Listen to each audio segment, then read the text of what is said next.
Hey, good evening everyone. I hope you're doing great. So, I'm just watching. Okay,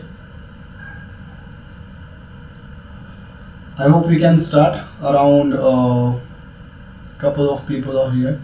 So, the format I hope you already understand, right? So, whatever we had about session yesterday. So, if you have some questions, because as per the suggestion, we are discussing things today and about questions and whatever you have we are discussing one day after one day, right? So anyway, uh, now you can put your questions whatever you had yesterday, that I don't remember even, but if you have some questions you can let me know. Okay.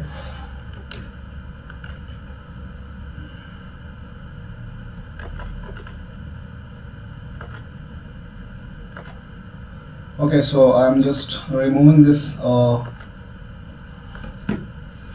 So, any questions you have, you can just put it, whatever it is related to yesterday, and then we can talk about. So, I'm just sharing lab details again. Same IP that is this one. In case if you want to connect after the session, username ad hoc and password is Devops @123. SSH is like this.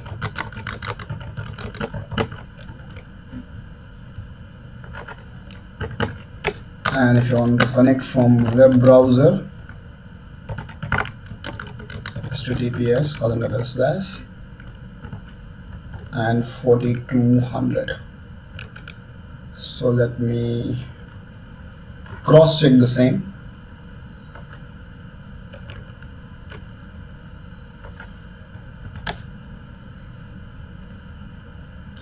Yes, so it's connecting. Ad hoc is the username, Devops @123 is the password. So we are able to log in from both way by using terminal, and I'm just showing the terminal method also. Like you can hit it from Windows CMD or Mac terminal. Devops @123. Okay, so it's connecting all the way, by the way, so I can check. Yeah, couple of people are logged in. So today we have something different to access the labs. So first of all, good evening again, and hopefully we will be finishing today whatever prerequisite we are having for this DevOps session. So I'm just again revising things in this summer 2020, right? So we are just doing contribution for the student to so that you can learn DevOps along with some part of data science, and then you have to complete some assignment followed by project. Then you will be eligible for project and internship certificate from us, right? The next thing is, as a prerequisite, we have discussed about some basic Linux and some part of basic networking. Okay, so we have to finish these two today. So today is the last session for this basic. Yesterday was the first and today is the last. Only two sessions required for completing this all, right? Rest we will be focusing on the agenda that I have already shared with you all, but anyway, I'm just going through with the same again. So this is entire agenda. I'm starting from here. That is what is DevOps. Very amazing things about this Docker. Then certified Kubernetes administrator and administration, sorry, and then VCS about Git, Jenkins. So this is all you have in your agenda, right? So you have to learn likewise. And then some part of data science that I shared the same with you all yesterday, some Apache Spark and something. So before starting anything, let me ask you any questions regarding yesterday's session.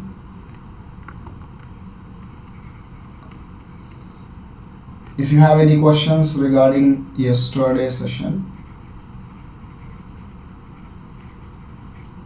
last session, please do let me know, or you can type in your chat window so that we can simply connect. Okay.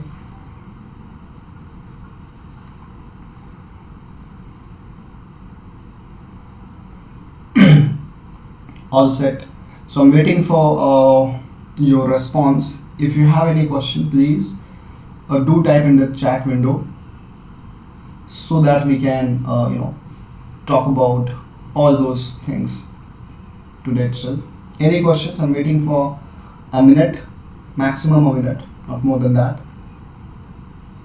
So if you have something related to that, you can just let me know. So I don't think so, because I cannot see any comments on the chat window. Alright, so let's focus on today's agenda. So first of all, I'm just focusing on the agenda, what we are going to do today, right? So we will be learning the user management, because there is a reason in future in the next, right? The second will be a very few part of file permission, then some part of how to install software installation. So after this we will be understanding routers and routing protocol, right? Router and routing protocol. Then protocol like some distance vector routing protocol, like then we'll be understanding what is switch, what is DHCP, what is routing table, what is server,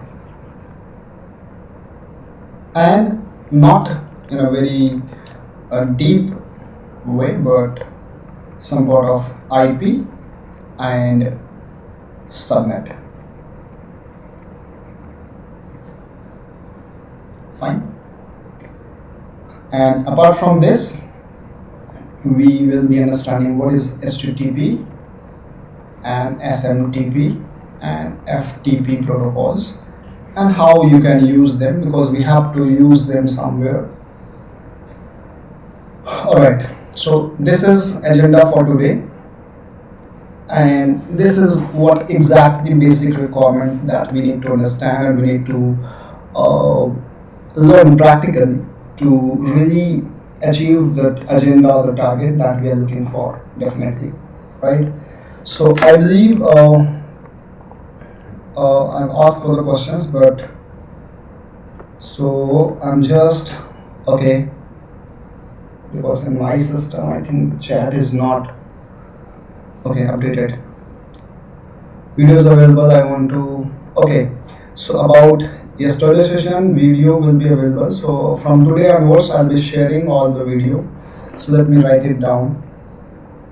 So your answers like all videos will be shared from today onwards, right? So point number one, you don't have to worry. Today onwards, all videos will be sharing. Kahoot is the app that will be using. Not today we are not using Kahoot, but we'll be using Kahoot anyway. Lockdown is amazing, guys. Yes, Docker is in course. I think I have given that. And about the labs, so labs timing is from 5 p.m. to 10 p.m. every day. I think you can install this Linux machine in your own laptop.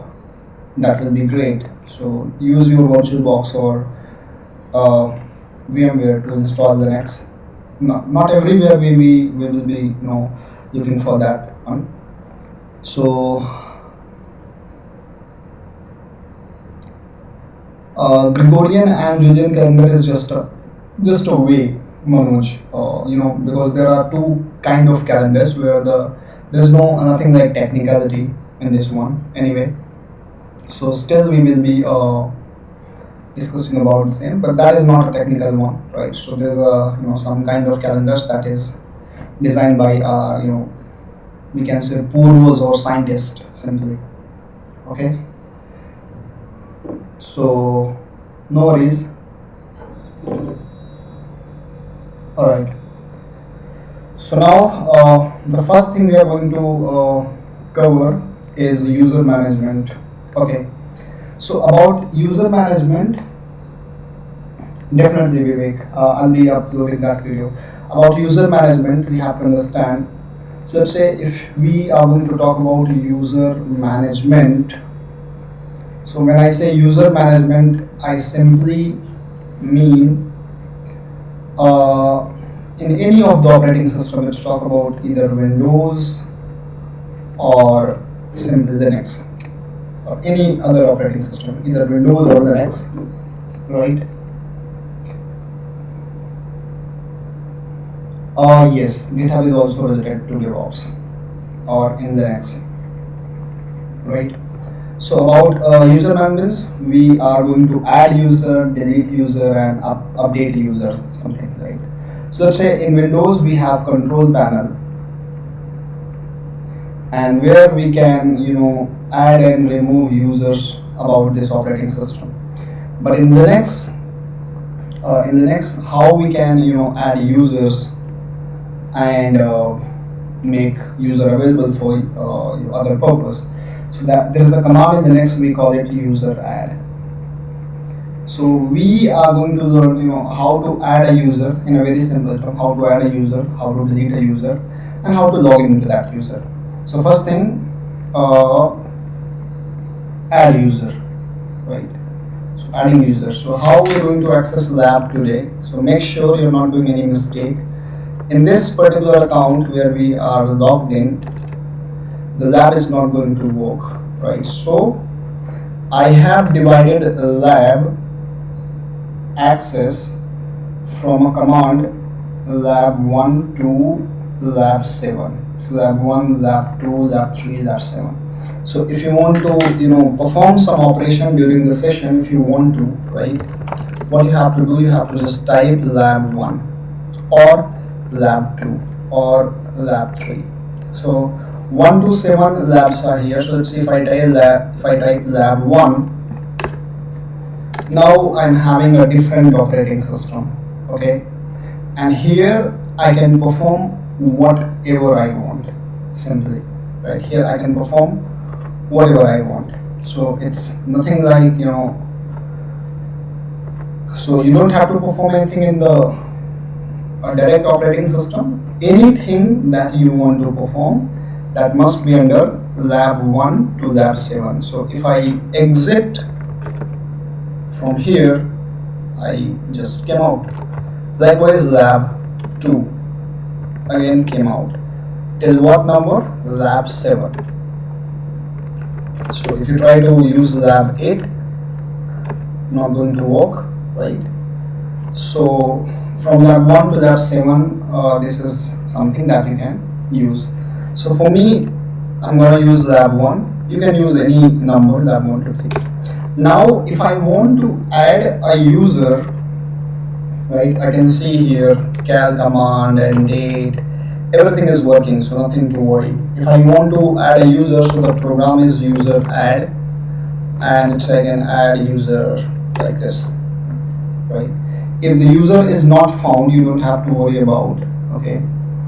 Just hit this command. In future, this operating system is very tiny actually, very tiny. Maybe add user will be there, fine. And you can also put the password. So what I'm doing, so in few of the Linux, you have a user add program, or in few of the Linux you have add user program. Fine. So if I'm doing add user and username, so user already in use, let's say I'm using user 2, and I'm giving password 1234, again 1234. Fine. So password got successfully changed. Okay. So add user or user add, both are fine, right? So we'll be taking the AWS thing, Jay, not a problem. So if you are in the session, so these labs are nothing. These are the a micro operating system. So let me introduce something, right? You don't have to worry about what are the labs. So see, so how exactly I have customly designed this. So we are here, and you guys are connecting to this AWS cloud instance, and in this cloud instance we have a program called lab 1 to lab 7. If you use any of the program, each of the command lab 1, 2, 3, 4, 5, 6 and 7, they are connected to a very tiny operating system. So these labs are connected to OS 1, 2, 3, 4, 5, 6, 7. So that means these are all micro operating system. You can call them containers. That will be learning in near future. But every lab 1 to lab 7 command will give you a different small operating system, simply, right? So how we gonna add user? Like this, add user and username. If you want to change the password, maybe, so you have command pass wd and the name of user. So you can simply change the password. You don't have to type current password at all, right? So password changed. Okay. So two things only. If you want to add user, the program is add user or user add, and if you want to change the password, then pass wd and the username, right? So this is the simple program that you have to use. So likewise, I'm just sharing history. If it is here, I don't think so. Yeah, it's here. So add user is for adding a user and also supplying a password, and here pass wd is a program that can change your password simply, right? So this is very basic thing, that you have to understand about users, right? So except this, you don't have to learn anything about this particular topic at least. So this is one thing, how you're gonna use user add and add user and change the password. Fine. And if you want to delete, so I think, let me check. So adding user and changing password.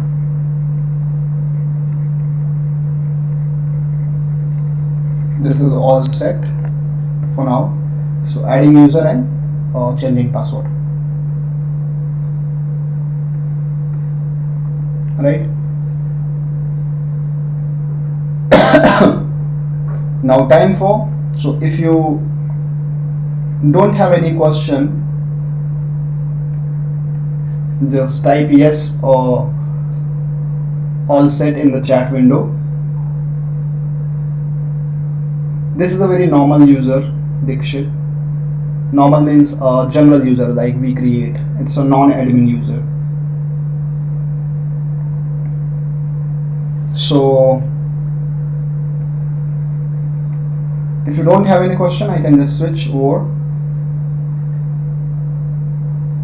So adding user and changing password, in short,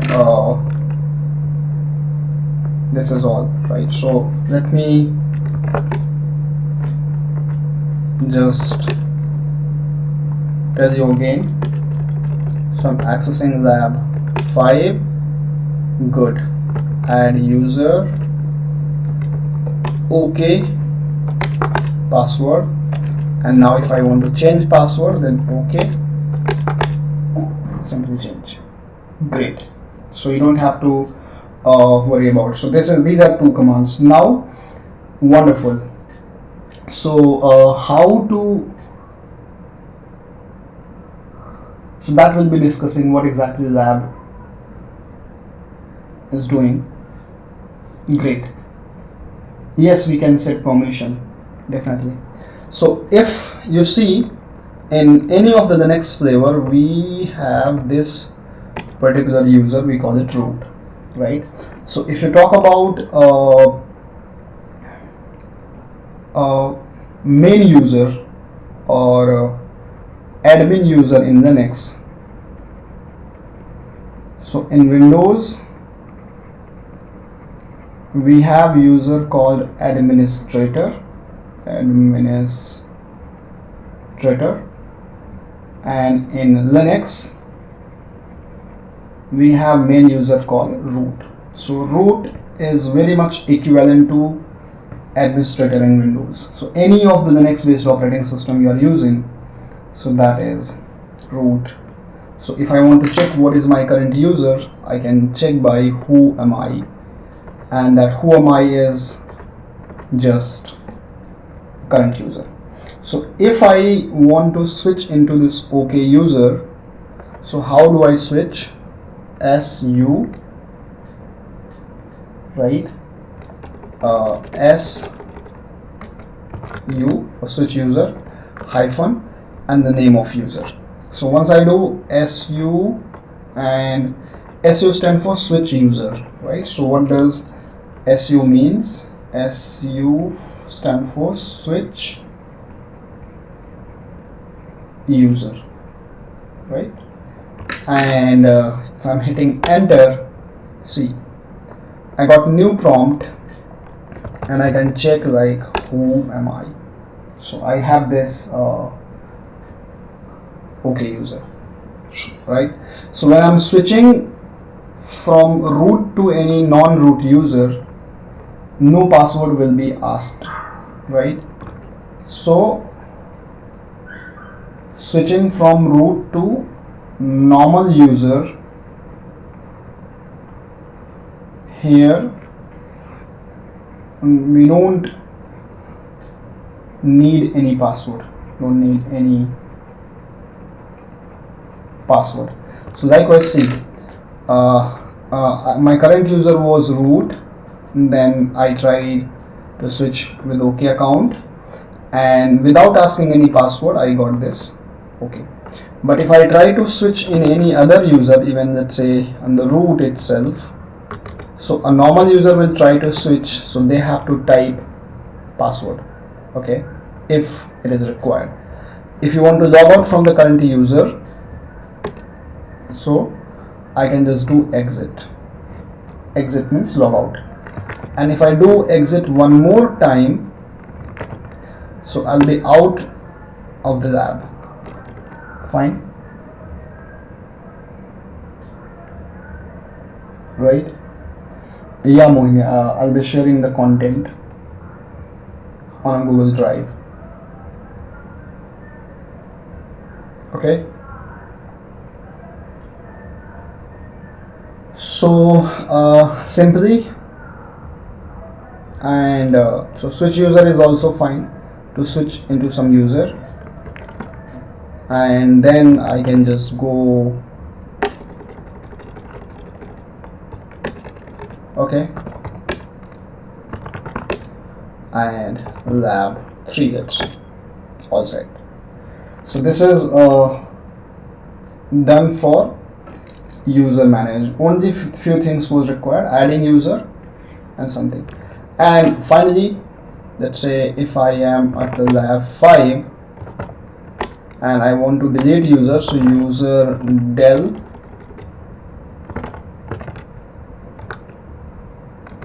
and username. It is not required, but just telling you.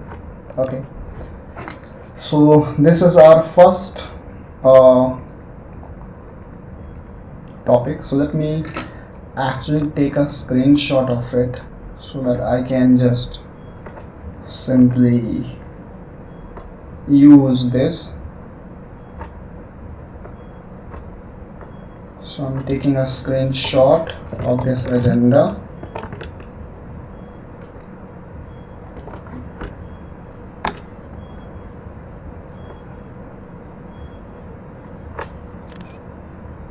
All right.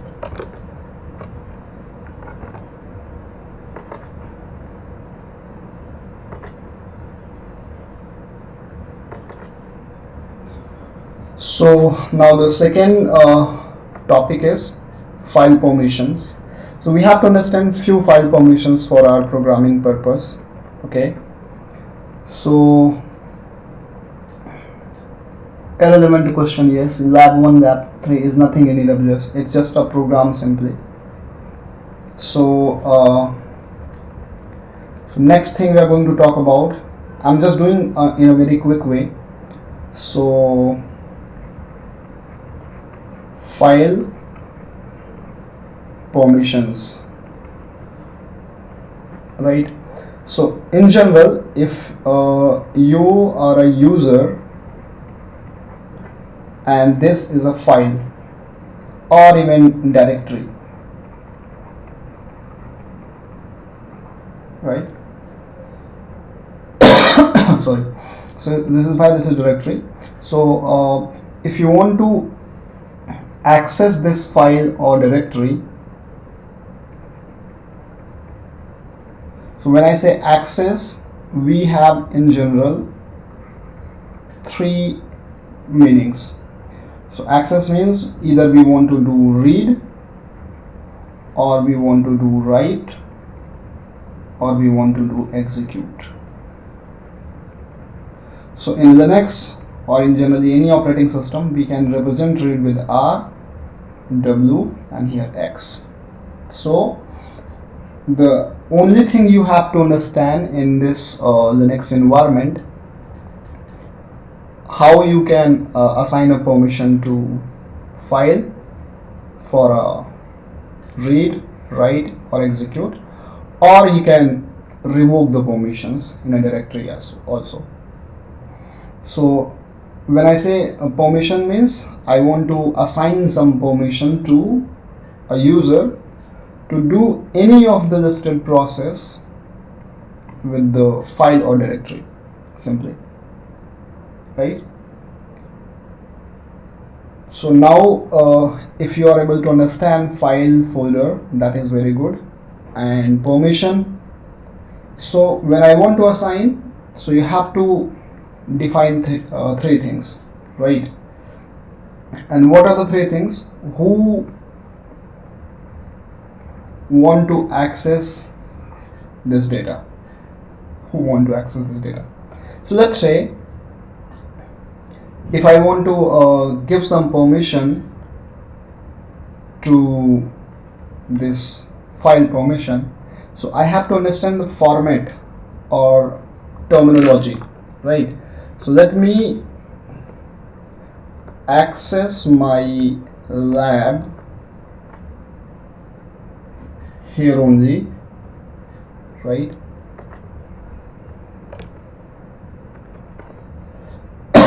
So I'm in the lab 5, and you know that I can simply create a normal file called hello.txt, right? Sorry, the command is touch and hello.txt. Okay, if I want to check the permission, then ls-l and the file name. So that's how I can check the existing permission. So if I see, you can check here, there is something like root and the file name, and then this rwr and something. So in general, in any operating system, the file permission will be listed like this. Or maybe if I create a directory called Ashutosh and I want to check the permission of a directory, so it will be something like this, right? So here ls and l stand for long list, so we are listing the property of this. If you're not able to understand this ls-l, so I can show you a method in in generally in Windows or in Linux graphically. So let's say if I have this file, I can just do right click and set on properties and permissions. Here see, I have owner, group and others. Then I have read, none and all these permissions. I can change from here, I can change from here, I can change from here. So it's like permission tab in this one. So this particular option is very much same as this one, right? So whatever we have, you have to just execute that. All right, now say if you want to assign some permission to particular file or folder, so you have to understand two things. So whenever you are talking about a file or a directory, okay, and you are an administrator of this user, so when you check the properties of the file, so here if I compare, it is like this. So what it is written? It is written like hyphen rw hyphen, then r hyphen hyphen, then r hyphen hyphen dot, and a name, another name, and some file information like same. Okay, and for directory as well, almost rwx, then rx, root and directory information, right?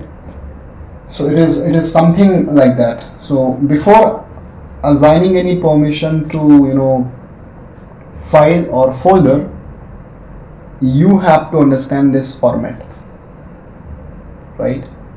So if you understand this format, everything will be super easy or very much obvious for everyone, right? So whatever we are learning conceptually or practically, you are going to use every single thing. So please, if you have any problem or you're not getting the point the way I want you to get, please ask questions in the chat window, right? So what I'm trying to do, I'm trying to make you understand that a file and a folder have some permissions like read, write and execute for all users that you have in your operating system, right?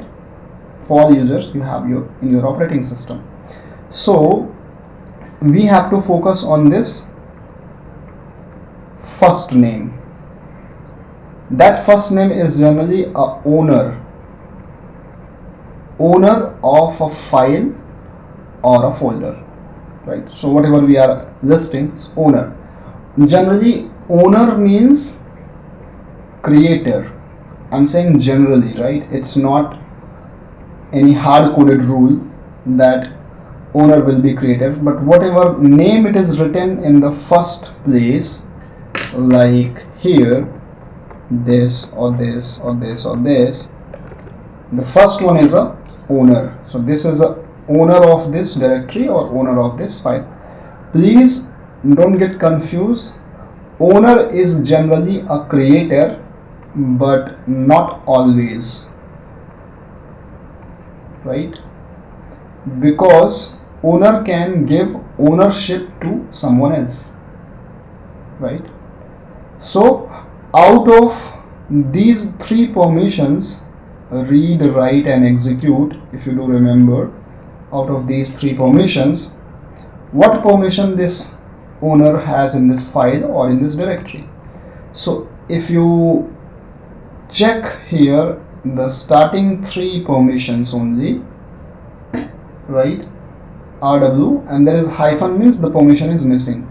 So this owner is having a read, a write only in this file, but this root has read, write, execute. So whatever it is written in the top 3 points, see, RW and hyphen, right? And here RW and X. So these three places, RWX or RW hyphen, just forget the first hyphen, starting from RW hyphen. So RW hyphen means, and that hyphen means nothing. So this owner has read and write permission in this file. So that means if the owner is root, it can do read and write in this file, and this owner, whatever it is, root or something else, so it can do read, write, execute, means all three operations in this directory. Okay, and the second name that is written here, that is a group, right? Group. So generally owner will be acting as a group, but in near future we can create our own groups here, right? So we can create our own groups. That means simply according to the need or requirement, we can set our own groups. So these two places are groups, and whatever group has permission, it is on the next 3 point. So this group has this permission. So see, if I switch back to this second name is group, and group, in the group we can add multiple members or user. So this group has only read only permission. So see, R hyphen hyphen, and in the directory R hyphen and X means read and execute, not write permission. So here read and execute, and here read only. So permission may differ from file or directory or maybe link or hard disk. So that is going to dependent on the target data, either it is a file or directory, simply, right? So I hope, if I'm not going too fast, so whatever name we have written here, owner and group, this is owner, this is group. Group means where we can add more users, so that whatever users will be adding in this group, they have the same permission. Now finally, 3 permissions also left, right? If you see here, so I'm changing color again, these permissions that is left, so the last 3, so read only and read execute. So these 3 permissions is left, and these 3 permissions is for anything that is left. So except owner and group, whatever present in your operating system or whatever is going to present in next future, right, or near future, so that permission will be assigned to those users. So if the user that you are using, that user is not even owner, not even group list, so those users who are not in the first place or not even in the second place, so whatever it is left, so they have this default permission, right? So generally we define owner as user and we denote by U, and group by G, and others except these other others by O. And permission we know, read, write and execute. And where we can assign permissions? In the file and directory.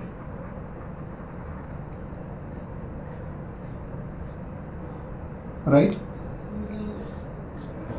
Yes. So there is a question from someone.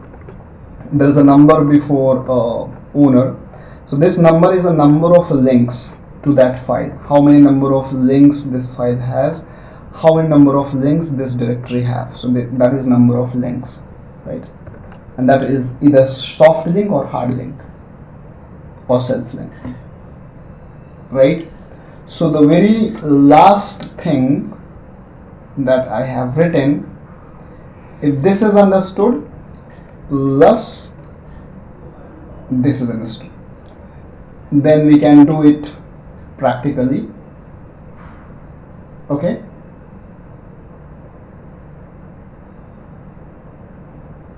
so just comment on the chat window if you are able to understand whatever I tried to make you understand. Then we can just cross check it practically. It's very, very simple, by the way.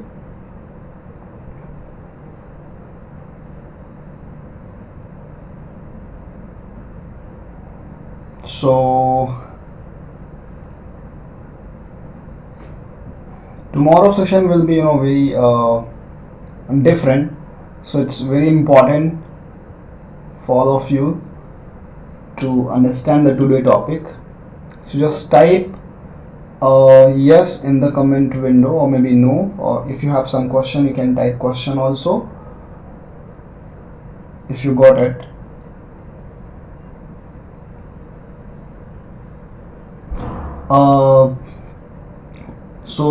Sani, -L for only file and -LD for directory. So if you don't use D, you can't see the directory. And Navneet, a group as means there is a sample name, right, where we can add multiple groups, multiple user. So the question that I'm getting, right, difference between ls-l and ls-lt. So let me tell you practically. Okay, so if I have a file, right, then for checking the permission of a file I have to put -l. But if I have some folder, let's say this is the folder name, and if I do ls-l, I cannot see the permission of folder, so it will be showing the permission inside the folder. See, I got this.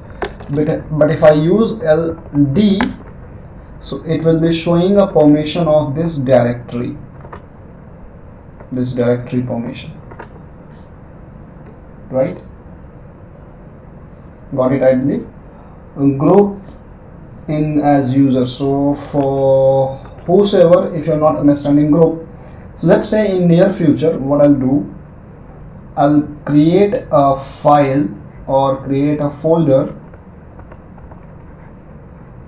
right? And the owner will be root. Let's say I'll use a manager as a group, and I'll assign a read and execute permission to this group. Then I'll keep adding users to this group, user 1, user 2, user 3. So why we need to create group sometimes? Because if I don't want to assign permission to multiple users, so I'll make a group of it, and I'll keep adding these users to the group and I'll assign permission to this group. So whatever this group has permission in the folder, all the users will have the same permission. So when you want to replicate it, right?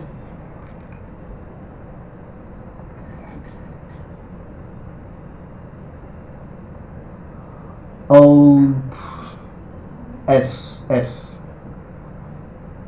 So one more thing, one more question, and the question is, if I'll show you this one, in the beginning of this permission there is a hyphen, and in the beginning of this folder there's a D, right? So I'm not gonna take this topic, but I'm just giving you answer.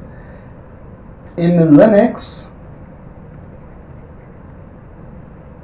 everything is a file. So let me write it in Linux, everything is a file. When I say everything is a file, that means Linux architecture or Linux kernel assume whatever present in this operating system, everything is a file. Like सब कुछ मोह माया ऐसे मान लो, everything is a file. So, and these are having around 7 type of files. So let's say if I talk about .txt or .csv or .excel or .docs, all these kind of data, generally we call it a regular file.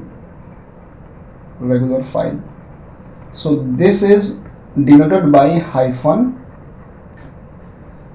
in Linux, right? Hyphen in Linux. And if the content is a directory or folder, we can also say folder, then this is a denoted by D. So in the beginning, if there is a hyphen, that means this is a file, a regular file that can be either CSV, text, Excel, docs, or any kind of. If the data is a directory, so it will be D here, right? If it is a shortcut, or we can say soft link, soft or hard link, so it is denoted by L for link. If it is denoting S, so there is a socket file, right? If this is a pipeline, so this is a pipeline file. Likewise, Linux has 7 type of files. So hyphen for regular, D for directory, L for link, S for socket, right? C for character device, pipeline for pipe, and many more, right? So everything is a file in Linux. That's why before directory it is denoting D, right? And I can give one more logic even. See why these symbols being created, because let's assume if you are working in command line, right? You are working in command line, and I'm just creating an example for all of you, right? So let me ask you a question. If I create a.txt and if I create hello, how you can tell me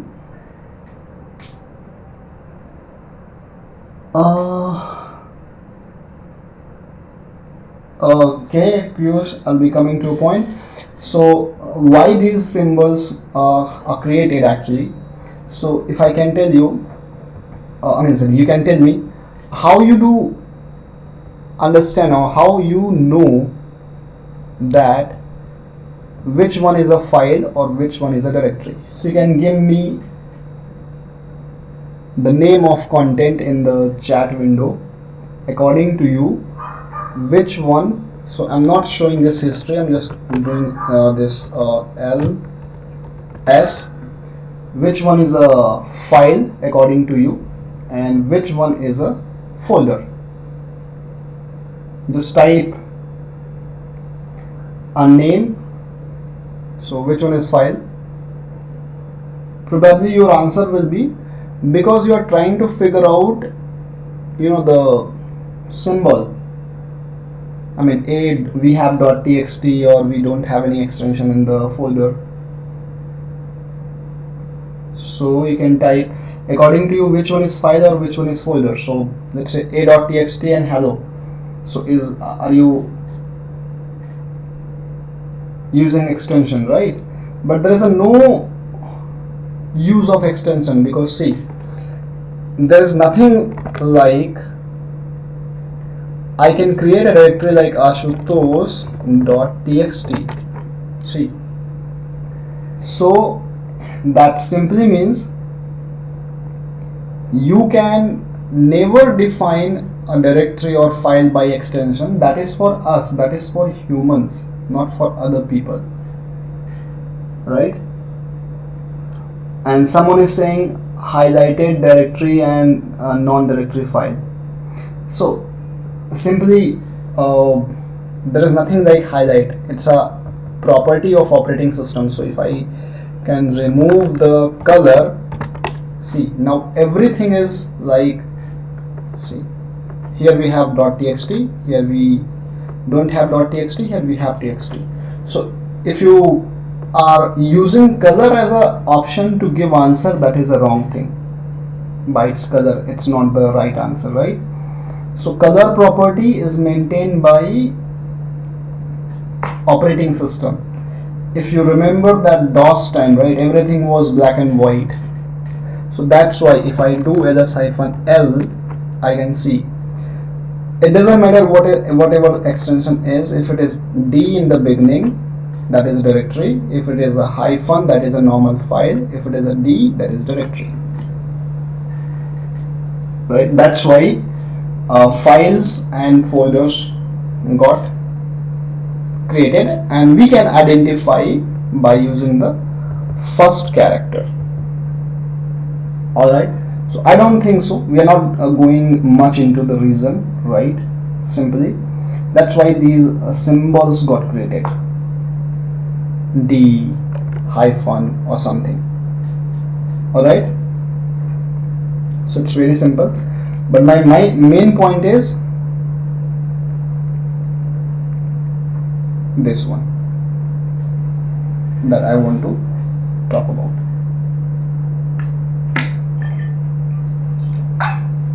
So I hope it's all clear for now.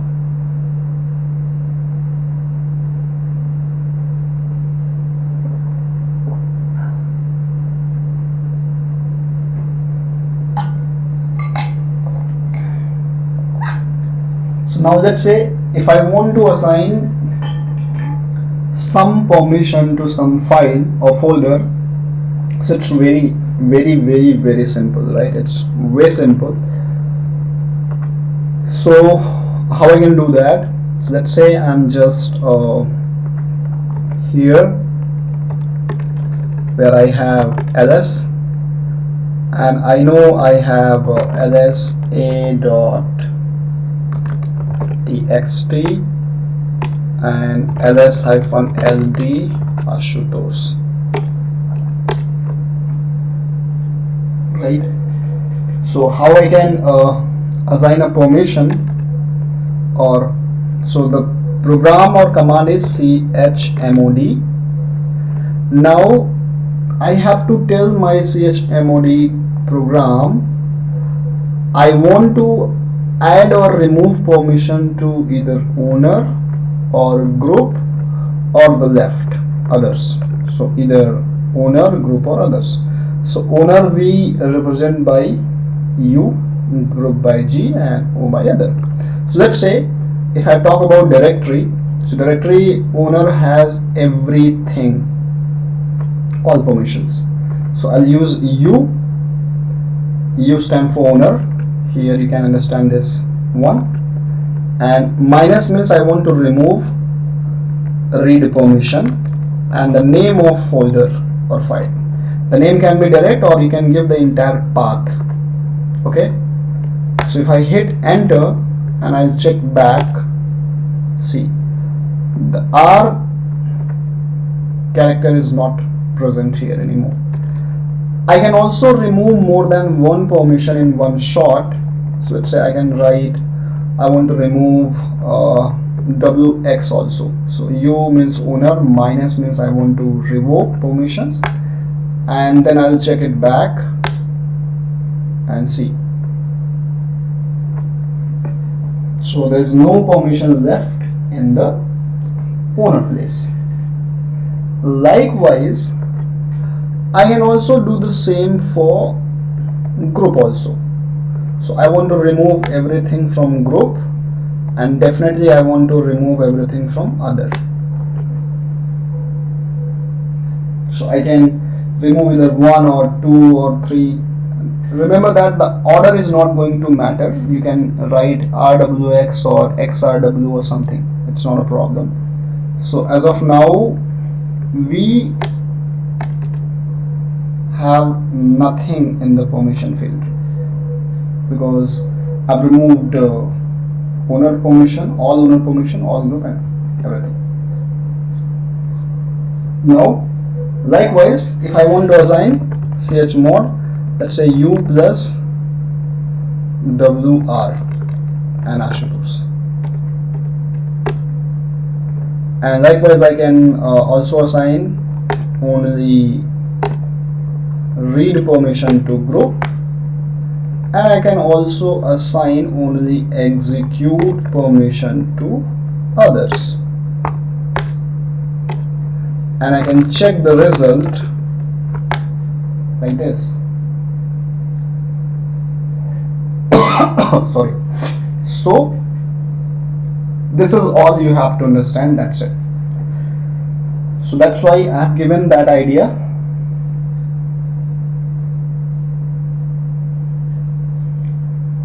Right? To check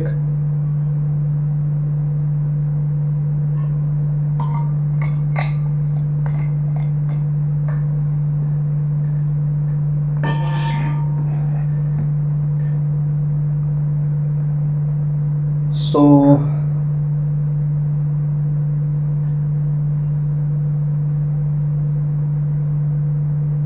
all right.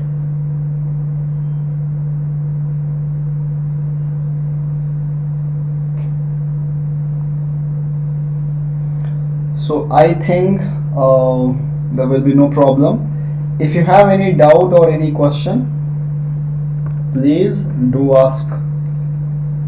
So any questions? Yes, we are not going to discuss that because we are not learning Linux, but we have number system also. So Dikshit, we can do that. So you can refer a Google Docs for the same.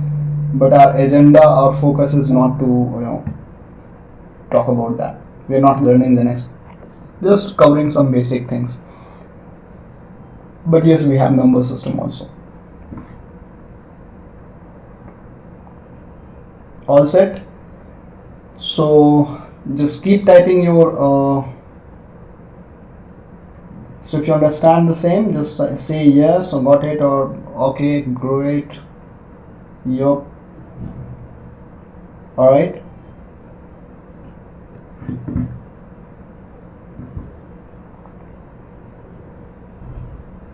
Fine. So No questions?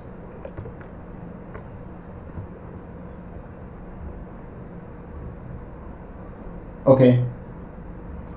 So if all set, we are going to talk about the third agenda, that is software installation. Fine. Software installation. So it's very easy, and you don't have to do it practically, you just have to remember only, right? So let me tell you the reality, what we understand in generally. So we are going to talk about software installers, right? Generally, as a non-technical students, why I'm saying non-technical, because we assume something automatically, right? So if, let's say, if this is me, for example, right, and I have this Windows machine,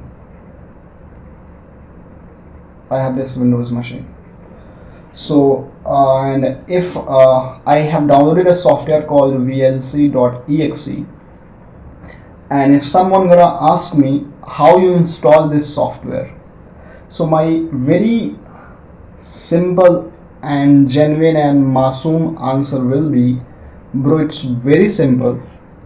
You do double click, right?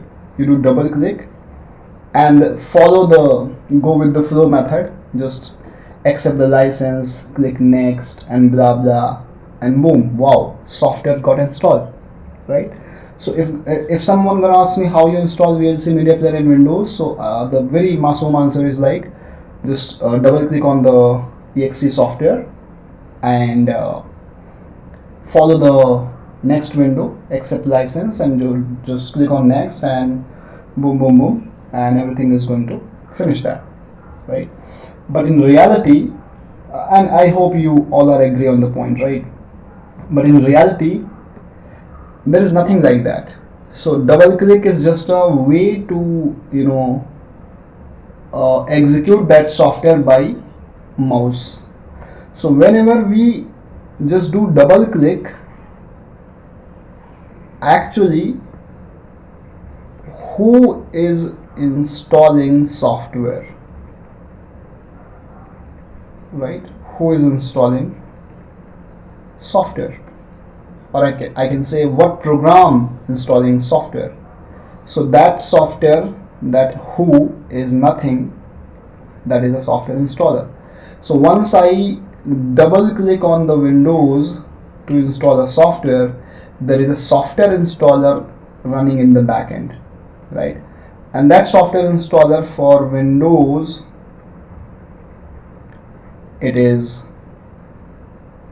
for Windows the software installer, and for Linux also, for Mac also, for Python also, right?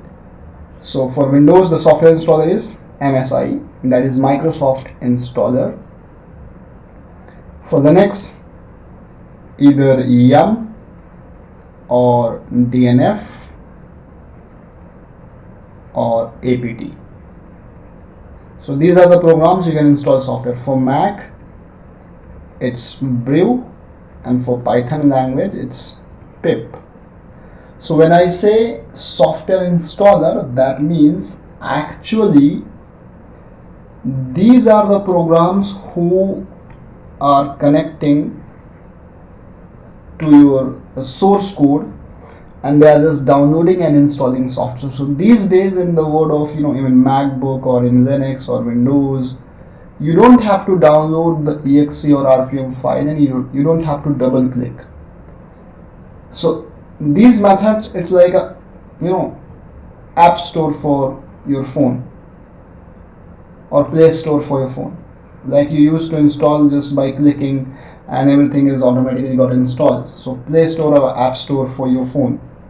So if I want to install something in Windows, the method you have to set it once. You can do MSI install and the name of software. And if you have Red Hat or Linux, you can do yum install software. If you have DNF also, in Ubuntu based system you can use apt install software. If you have Mac, you can use brew install software. And if you want to install something in Python also, like this, right? Okay, so in a very much simple way,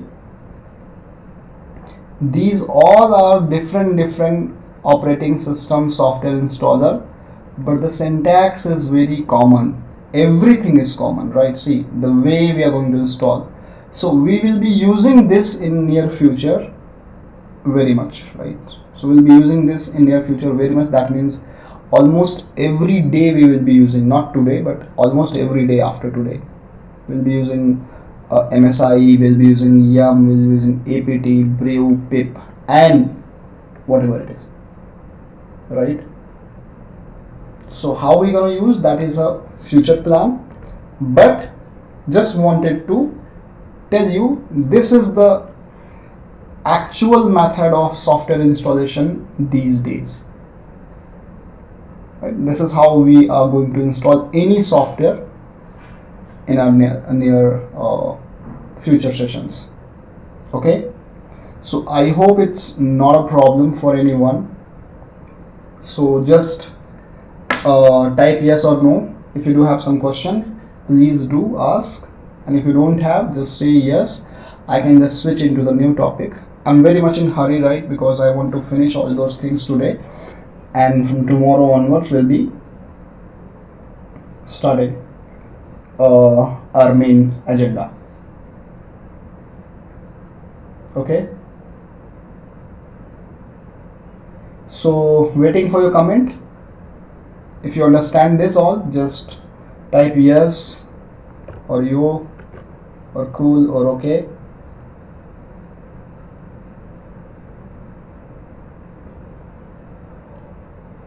Great. So it's not a problem as of now. All set. So let's move back to next, right? So my next, whatever it is left, router, switch, DHCP, routing table, server, IP and subnet. Okay, so I'm starting from very first place, that is IP address. So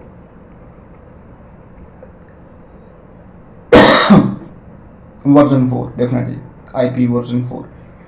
So if you already know that, just say yes, that you know IP address, that is only version 4, right?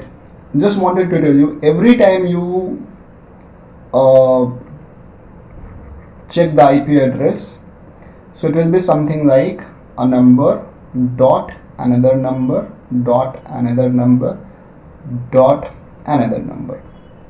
So when I say IPv4, that means we have 4 blocks, and every block has a limit of number starting from 0 to 255. Same here, same here, same here, right?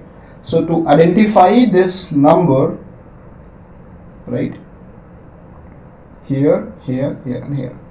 So let's say if I can fill some number, let's say 10, 230, 29, 254. So these are numbers all following this range, right?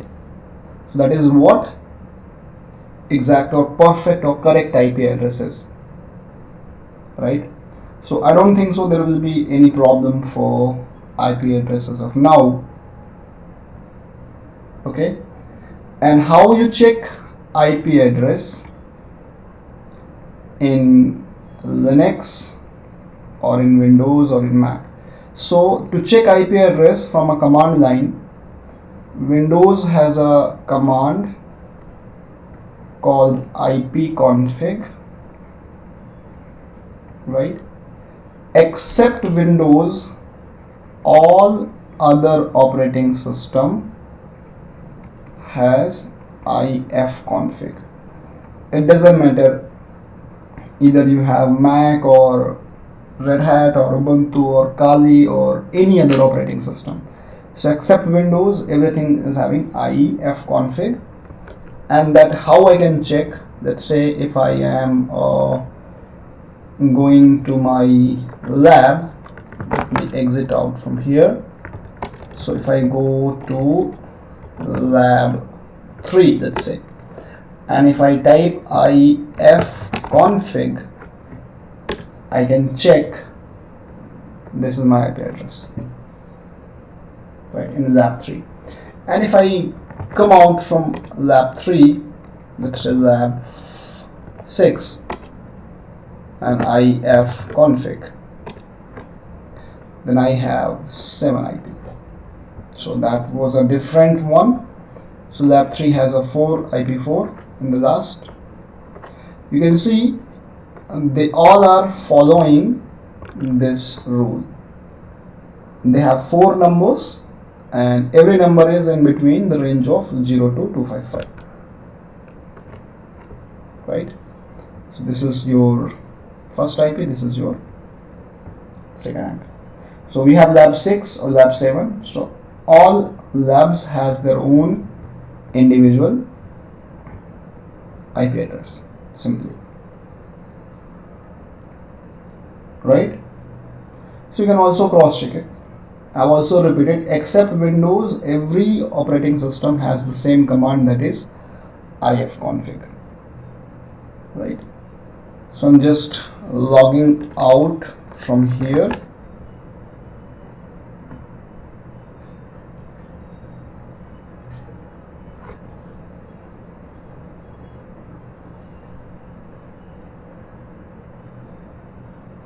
Okay, so it's very much easy way, a simple way.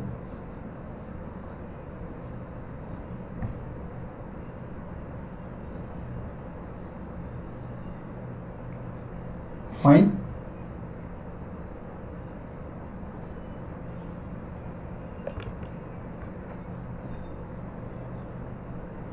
All set. So now about IP address, there are 2 categories. So IP is divided into 2 categories: private IP and public IP in general. So private IP means not reserved. That simply means everybody can use these IP. There is no rule. So nobody can purchase these IP, nobody can own these IP address. So this is not reserved for anyone. So let's say if you have seen 192.168 1.9, so this series of IP addresses is private. That means I am using it in my system, I am using in my college, in my Wi-Fi, in my home, in my hotspot. This IP is not specifically designed for any computer system. Anybody can use that. So that means this is not a property of anyone. So this IP address is very much free. Anybody can use. And what is the public IP? So public IP you have to purchase, right? And let's say if I purchase IP like 17.220.9.3, so this IP will be registered or reserved with my name or my computer. So this IP address cannot be used by anybody else in this world at the same time. So that means if I am talking about this particular IP address, so this IP address starting from 52.204 something, this IP address is only reserved with my operating system, this operating system. This IP address is not or cannot be used by anybody else in this world until unless I'm not going to release this. So this is what public IP, and public IP we have to purchase or we have to pay for it, right? So that is very simple. Fine. So if you don't understand these two things about IP address, just say yes, or if you have any question, you can ask.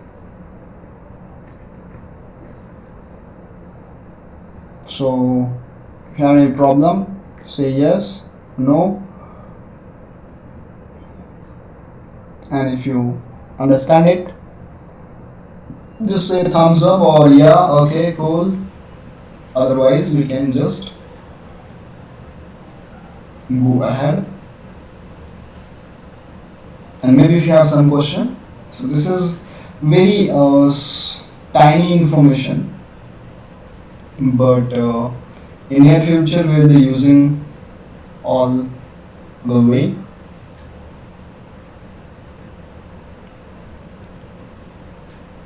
Netmask, I'm gonna come on that point.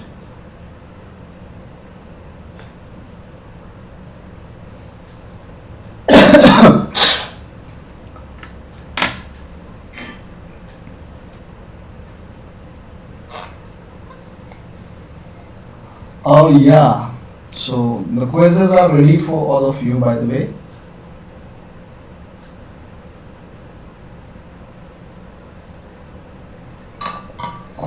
Alright, so guys, please, if you have any question related to prerequisites, right, whatever we have, so where to purchase public IP. So the question I got, so it's very masoom question, by the way, from where we can purchase public IP, can purchase public IP. So maybe somebody can give answer. So many places, from cloud and from your ISP, internet service provider, from your geo company, right? Maybe any ISP or cloud or any vendor, right?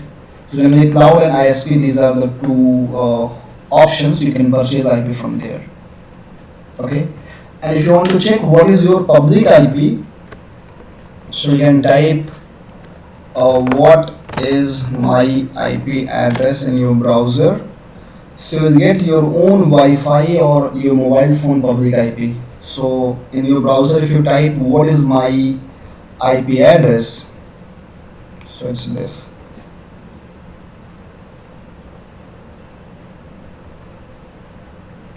Right?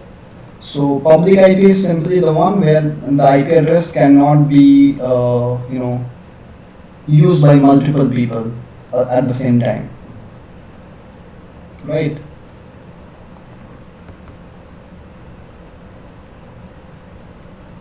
Fine. And see, if you want to check public IP here also, let's say I'm going to lab 3, ifconfig will give you the list of private IP associated to your OS, right? Now if you want to check public IP, curl ifconfig.me. so if the curl command is not here, I believe, so in the host I can type curl ifconfig.me. see, so I got this 52.204.127, and that is 52.204.127.145. so ifconfig will give you the local IP address, and curl ifconfig.me will give you the public IP of that instance, and that is very same. see 52204, and here also 52204. Right. So anyway,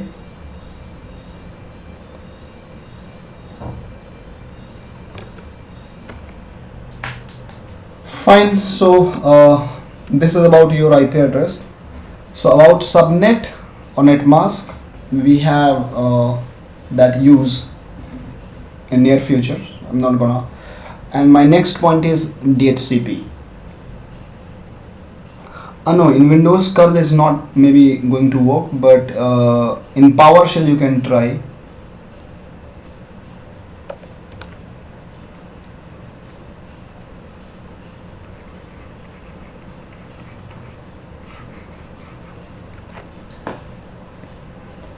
So DHCP. Okay.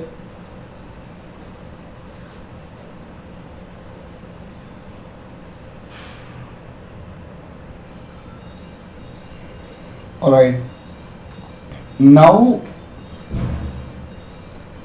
what exactly DHCP is all about? So DHCP is one of the most popular UDP based protocol. So don't ask me what is UDP now. UDP based protocol, and that is going to assign a unique and random IP address to your system. So let's say in your college, if you have a lab 1 or lab C, and where we have 100 computers,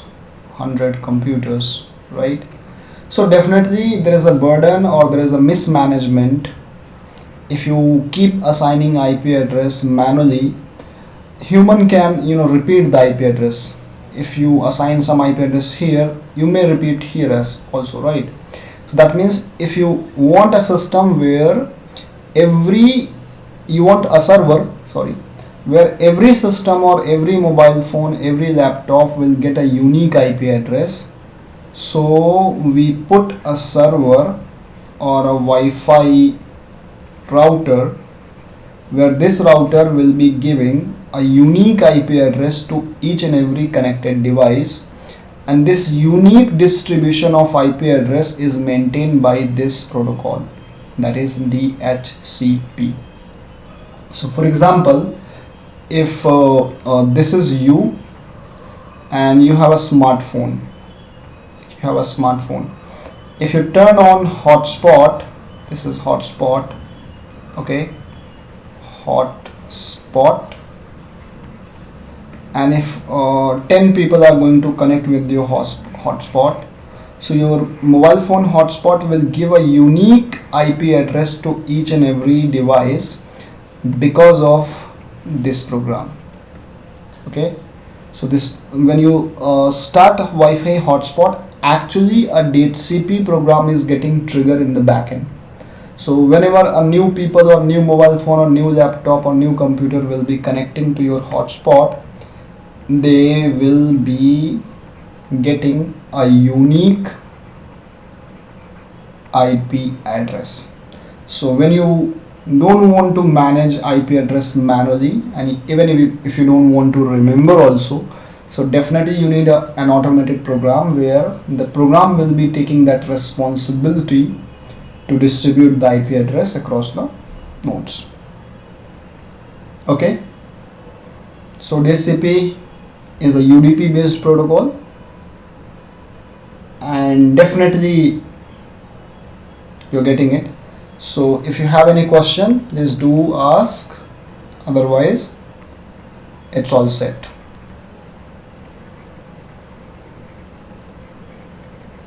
Remember the fact, don't forget these things, because you have to create these programs. So these are all assignments for future, right? So I can ask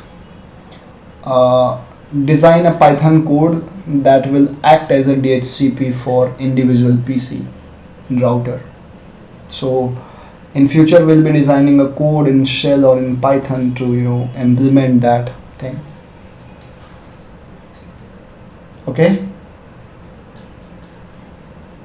so if you have any question, please ask, otherwise just say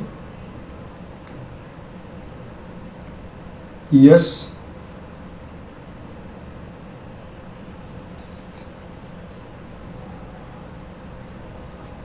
If you understand it, just type yes or okay or cool in the chat window.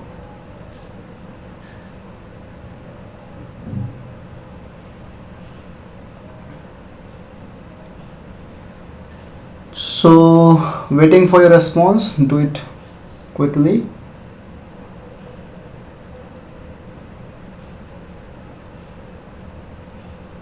Right, so maximum people are saying yes. Okay, great. So now the next thing is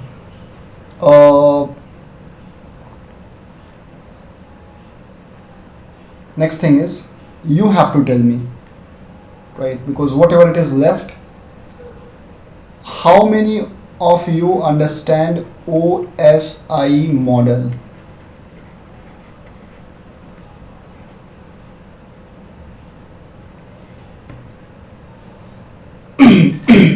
Sorry. How many of you understand OSI model? Or understand means if you know even.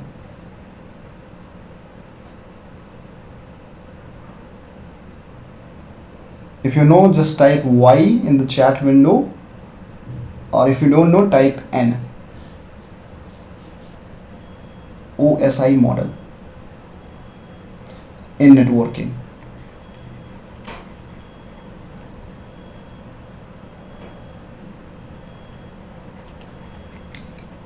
So yes.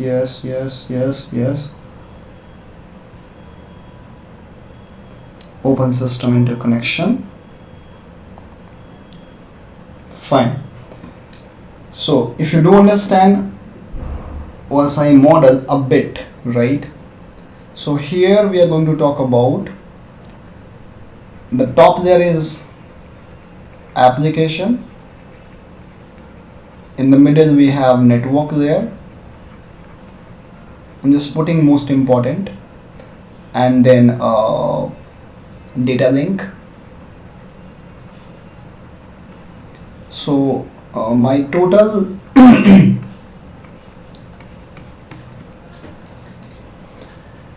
point is, or agenda is to just focus on these three application layer.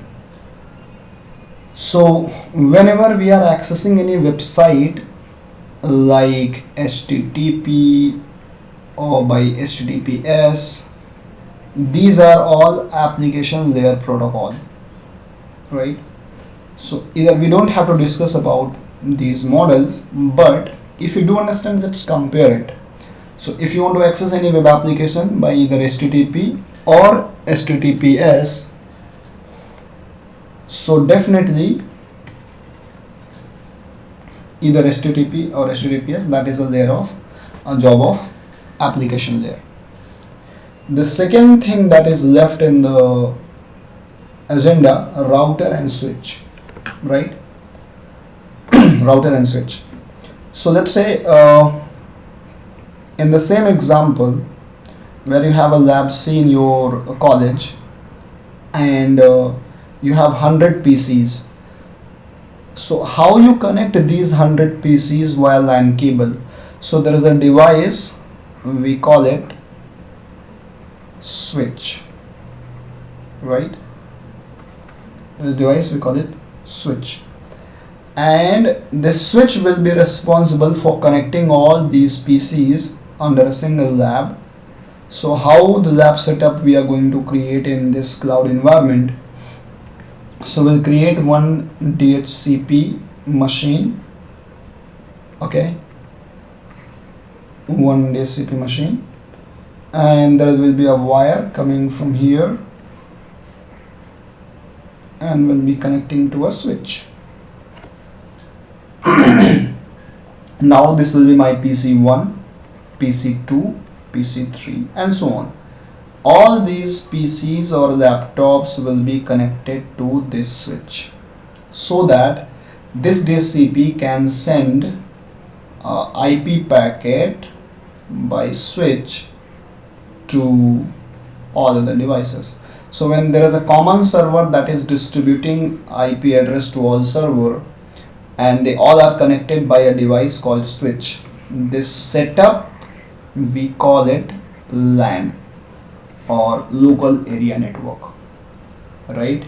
So simply, switch is a device in networking where you can just put your LAN cable one side in your laptop or PC and another side of your LAN cable in a device called switch.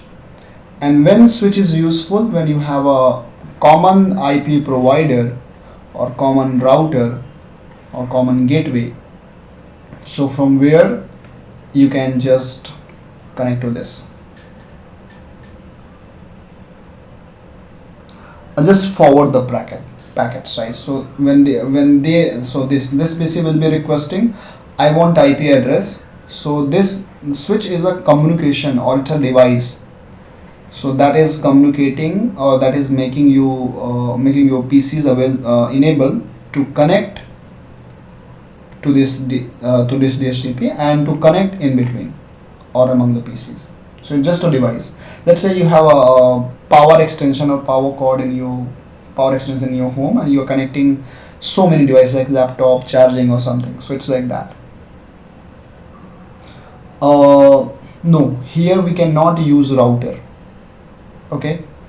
Now, let's say if this is your lab C, right, and this DHCP is distributing IP address of 192.168.10.0, this series, and you have another lab, let's say lab A. Here we also have this DHCP, and here we also have a switch, and here we also have couple of PCs. But this DHCP is providing, let's say 10.0.1.9 IP address, this type of IP address to these PCs. So these PCs having this series IP and these PCs having this series IP. How the different type of or series of IP address going to communicate to each other? So when there is a case, there is a more than one DHCP or more than one provider or more than one series of IP address among the lab or systems. So here you have to put a router. So from this switch you have to connect this router, and from this switch you have to connect this router. So this router will be a kind of gateway. So all these PCs, if they want to communicate with them, they have to go with this router, and then the router will forward the packet to this switch and they can communicate, and vice versa. If they want to come here, they will come to this router interface and router will be forwarding the packet. So when you have a different series of IP address, in this particular case you have this a router. So please remember this, everything we are discussing today we will be using in near future by coding, by implementing practically. Optionally, so Wi-Fi is not the only one. Anywhere where you have a different series of IP address, you can put router, right? So Wi-Fi is not the fixed device. Okay, so finally this is all set for today. If you have any question,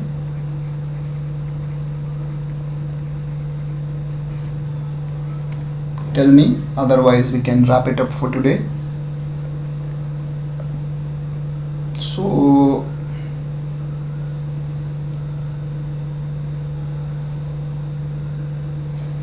these 2 days, I mean yesterday and today, I have covered some basic parts. So from tomorrow we are going to start with our DevOps session, and where we'll be talking more about the real technologies and real things. So there will be no basics from tomorrow. So you have to work hard, and we have to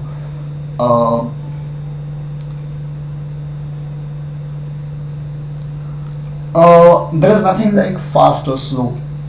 So because router and switches, they have operating system, they have RAM. So yes, so there is a question, which one is fast, switch or router, right? So I can tell you, switch also has operating system, router also has operating system. Switch also has RAM and CPU and hard disk, and here also. So whatever more configuration you have, or more faster operating system you have, it's not about device, by the way. This device has OS has CPU, RAM and OS. So whatever OS you have and whatever resources you have, according to that the device is slow or fast.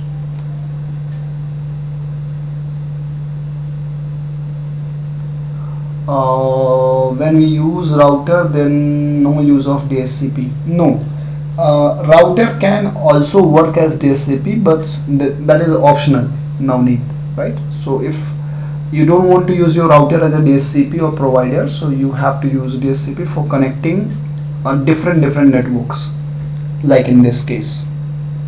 See, network 1, network 2. About ARP, I think this is not the right time. So it's ARP is a protocol that is going to work in between these devices. So when there is a switch, so this PC, they can send a packet by the protocol of address resolution protocol. So that is a different story, but without ARP they cannot work. And about this point, a router is a network layer device and switch is a data link layer device, right? So ARP is entirely different, by the way, right? Whew. So all set for today. Even if you have some more questions, please ask tomorrow, right? So I'll be connecting tomorrow same time, like we'll start on time, by the way, 5:30 itself. So thank you so much guys, and have fun.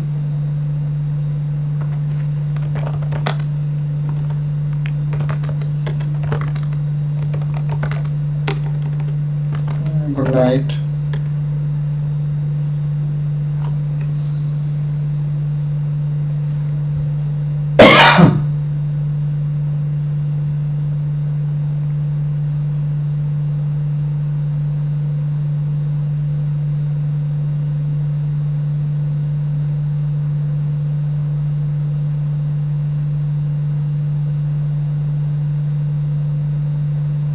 Okay.